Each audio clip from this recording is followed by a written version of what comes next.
पोखरा त साँच्चीकैको पोखरा नै रहेछ, माछा फुटे फेवातालमा पौडी खेल्दो रहेछ। पोखरा त साँच्चीकैको पोखरा नै रहेछ, माछा फुटे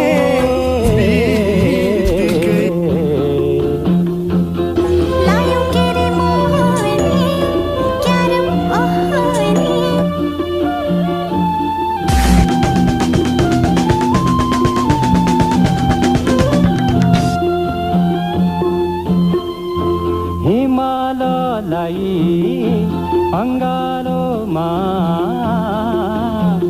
भरौँ जस्तो लाग्ने, भरौँ जस्तो लाग्ने, भरौँ जस्तो लाग्ने, आफूलाई आत्मसात